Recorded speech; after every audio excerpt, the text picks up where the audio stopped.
নমস্কার, আজকে বাসায় নবাবী সেমাই বানাবো। অনেক দিন যাবত ভাবছি নবাবী সেমাইটা বানিয়ে বাসায় খাবো। ঈদ আসলে মনে হয় যে আরে কবে যে এই সেমাইটা বানাবো হাতে।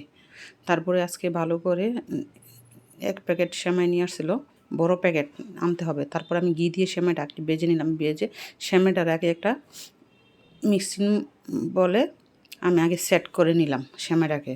তারপরে লিকুইড দুধটা জাল দিলাম, দিলে মিশিয়ে দিলাম একটা কোটটা মিল্ক নিয়ে আসছিলো, আমি পুরোটাই ঢেলে দিলাম লিকুইড দুধের মধ্যে। আর লিকুইড দুধটা কিন্তু ভালো করে জাল দিয়ে ঘন করতে হবে, না হলে কিন্তু হবে না। লিকুইড দুধটা দেওয়ার পরে আমি পরিমাণ মতো চিনিও দিতে হবে। তারপরে ওইটার মধ্যে আমি একটু কর্নফ্লাওয়ার দিয়ে দিলাম, দিয়ে তারপরে এটাকে একটা ক্ষীর বানিয়ে নিলাম মিশ্রণ। তারপরে আমি এই লেয়ারটা দিয়ে দিলাম সেমাইয়ের উপরে। আমি জানি না, কখনো আমি আর এইভাবে কোনো সময় বানাইনি, কিন্তু দেখে অনেক সময় লোভ লাগতো আর কবে এই সময়টা আমি নিজে হাতে বানাবো।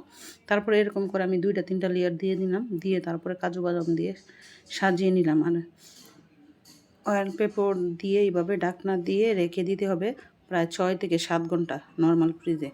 তারপরে নর্মালে রাখার পরে দেখেন সেমাইটা কিন্তু সেট হয়ে গেল। আর এইভাবে আমার সেমাইটা তৈরি হয়ে গেল। কিন্তু আমি কখনো এই সময়টা বাসায় বানাইনি, কিন্তু যতবারই ভিডিওতে দেখতাম মনে হতো যে কবে এই সময়টা আমি বানাবো, তারপরে খাবো। তো আজকে নিজের হাতে বানিয়ে নিলাম, সাথে কিশমিশও দিয়ে নিলাম। আর এটা আমি প্রথম বানিয়েছি। আর আপনারা যদি কেউ এই পুরো রেসিপিটা দেখতে চান তাহলে আমাকে কমেন্ট করে জানাবেন। আমি অবশ্যই পুরো রেসিপিটা আপনাদের সাথে শেয়ার করব।